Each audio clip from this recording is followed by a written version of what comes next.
Hola, buenas noches amigos de Cuánticamente, encantada de saludarles. Hoy estamos con un amigo de la casa, el licenciado Indiro Delgado, quien es un director del Instituto Venezolano de Psicogerencia. Vamos a estar hablando de interesantes temas por demás, porque él viene a conversarnos acerca de diferentes técnicas que tienen que ver con la integración cerebral, son técnicas de vanguardia. También estaremos hablando acerca de la psicología energética o de la energía y también sobre terapias mixtas a propósito de un próximo taller que nos va a traer para acá, para Falcon. Por cierto que muchas de estas técnicas, o digamos la mayoría, trabajan lo que son traumas, lo que son fobias, lo que es el estrés postraumático y también muchas enfermedades mentales que quizás el colectivo no ha deparado un poco en eso o no ha reparado un poco en eso, pero sí a veces pudiéramos estar afectados. De hecho, se dice que en las últimas investigaciones arrojadas por la Organización Mundial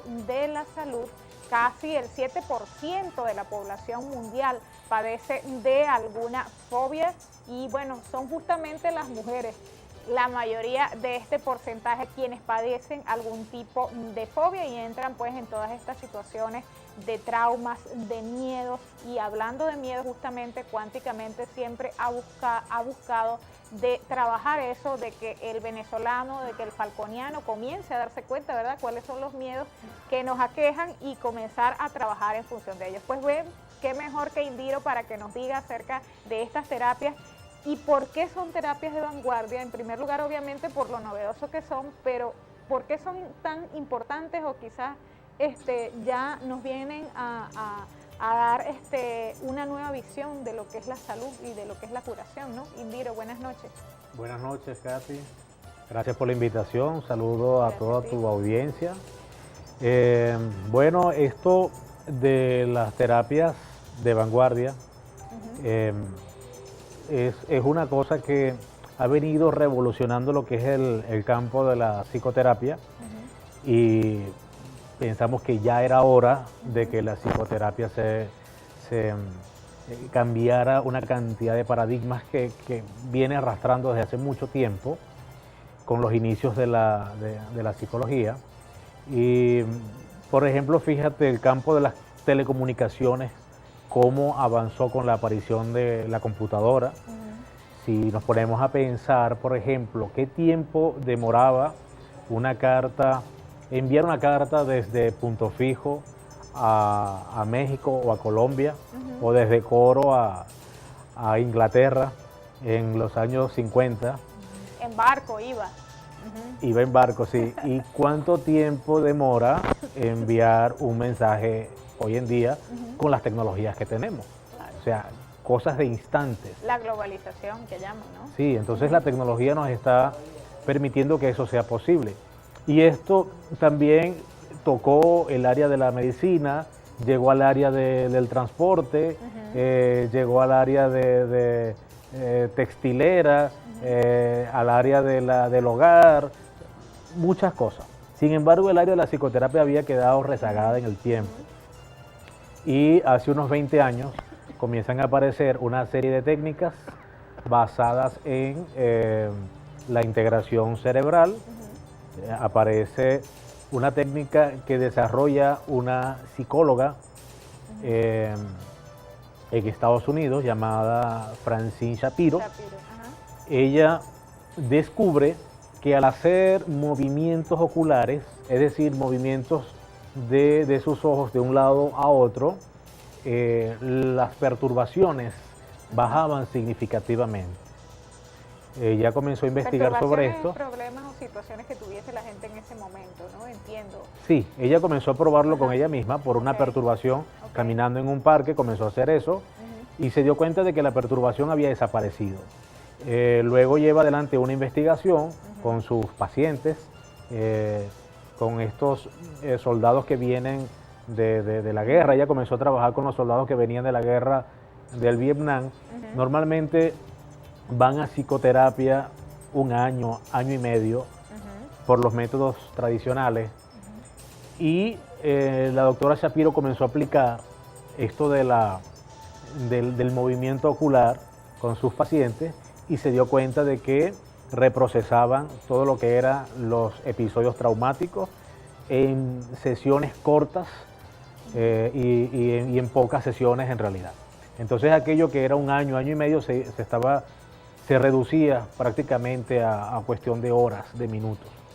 Esto revolucionó realmente lo que fue el campo de la psicoterapia y le valió a la doctora Shapiro el reconocimiento. Se ganó el premio Sigmund Freud, que se otorga en Austria, y luego la Sociedad Americana de Psiquiatría reconoció que el EMDR traduce en inglés, o sea, traduce movimiento ocular para desensibilizar y reprocesar.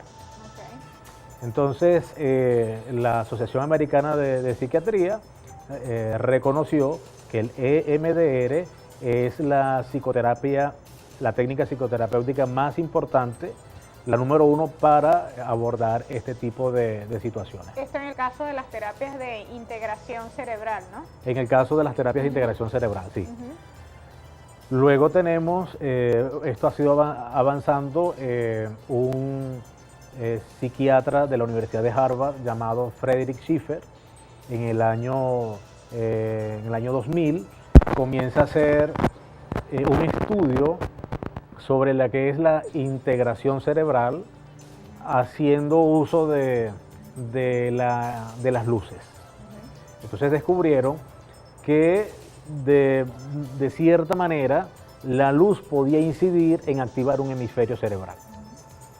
Más adelante los doctores, la doctora Raquel Ferrazano de Solvay y el doctor Pablo Solvay, que son prácticamente unos genios, están en Argentina. Ellos tomaron esta técnica que Friedrich Schiffer había comenzado, ellos investigaron más a fondo y desarrollaron toda un abordaje psicoterapéutico basado en la integración cerebral a través de unos lentes especiales que llamaron lentes anteojos hemisféricos.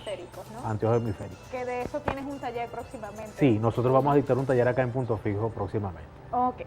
Hay otras terapias que también tiene, además del EMDR, que me comentabas y que es el más efectivo, por decirlo así. Está también un ojo a la vez, creo que también lo hace. Tienes también gimnasia cerebral, creo que está entre esas técnicas, ¿no? ¿Tengo sí, entendido? Correcto.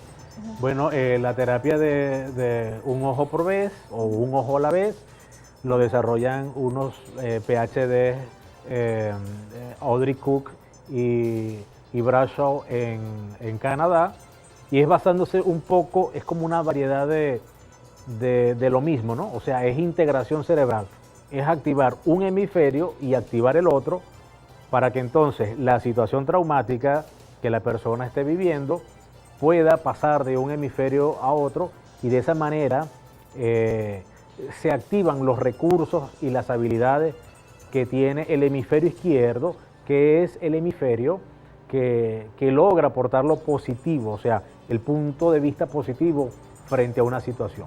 Te explico, normalmente cuando una persona, por ejemplo, tiene una situación que le perturbó o que le afectó emocionalmente, esas emociones negativas quedan cuando se sobrecarga el hemisferio derecho, que es el emocional. Ya vamos a ver un poquito esto de los hemisferios. Entonces esa situación se queda alojada allí y no pasa para el izquierdo. Lo que hace EMDR, lo que hace un ojo a la vez, y lo que hace el Brain Gene, y lo que hace también la técnica de los anteojos hemisféricos, es activar el hemisferio izquierdo, que tiene los recursos, las habilidades y la forma positiva de ver la vida, y se comunica con el derecho, y entonces en ese momento los dos hemisferios comienzan a como a hablarse uno con otros y a pasarse información a través del cuerpo calloso, que es las fibras que unen estos dos hemisferios. Es decir, recordamos que nuestro cerebro es como que si está prácticamente dividido en dos mitades, pero se comunican a través de una fibra que se llama el cuerpo calloso.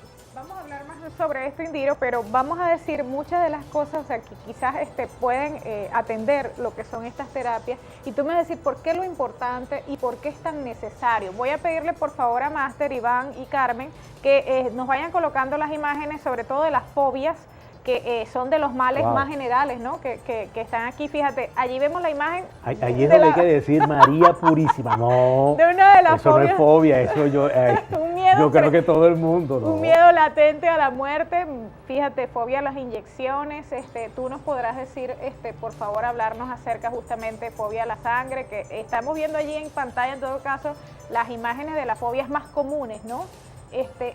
¿Por qué la mayoría sufre de esto? ¿O por qué un gran porcentaje, digamos, de la población?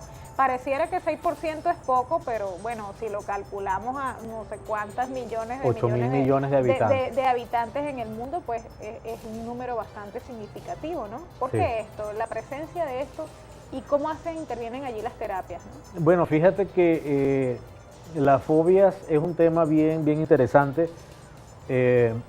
Por los métodos de la psicoterapia tradicional se llegó a la conclusión de que no se pueden curar.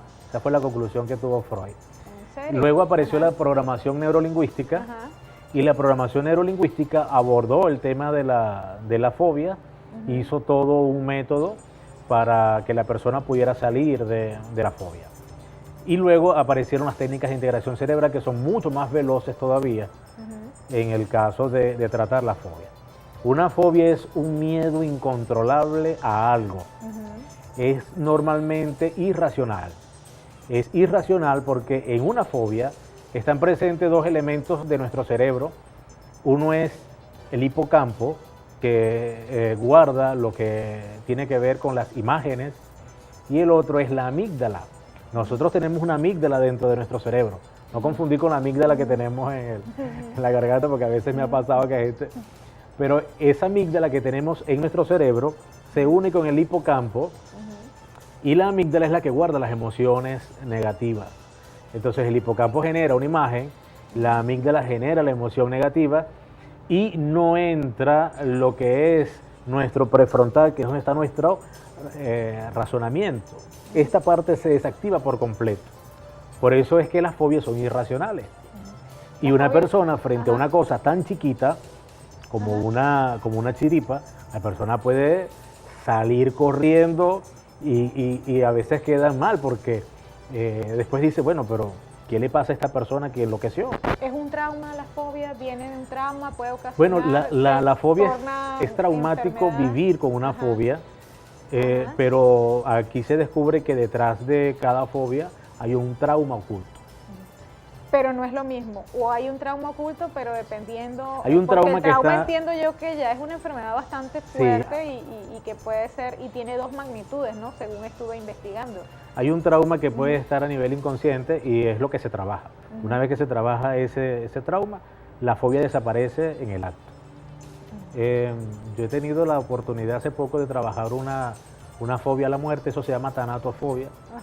Y la persona con solo ver un obituario, así me lo confesaba, la persona podía estar viendo el periódico y de pronto veía el obituario de alguien que había fallecido, ya eso era suficiente motivo para que ella entrara en fobia. Entonces era que no podía respirar, sudoración y manos frías, sentía que se estaba muriendo. ¿Cuál es la fobia que más te ha tocado Las más comunes. Las más comunes son a chiripas y a las cucarachas. A las cucarachas, a los perritos, ese tipo de fobias. A los perritos. Y miedo Pero las fobias son muy variadas y son muy hasta específicas. Hay personas que le tienen fobia a... Hasta las palabras largas, estuve leyendo yo. A las palabras extrañas y largas, ¿no? Mira, hay una, bueno, miedo lo llamo yo, o fobia en este caso, que es superior a la muerte. He leído yo en algunos casos y es la de hablar en público. Ya. ¿Te ha tocado eso? Sí. Vamos a diferenciar lo que es una fobia con un miedo normal, porque muchas personas pueden decir, si no están habituadas a hablar en público, eso le puede suceder a cualquier persona que se sienta nerviosa. Además que los artistas por mucho que se hayan trajinado en el medio, siempre van a tener un poquito de miedo. Eso es una cosa normal. Pero una fobia es que la persona no pueda pronunciar palabras y que de verdad se desespere y pierda el control. La palabra clave de la fobia es perder el control. Perder el control del propio ser. Pues. No saber cómo controlar la situación. Hablemos de los traumas, Indiro.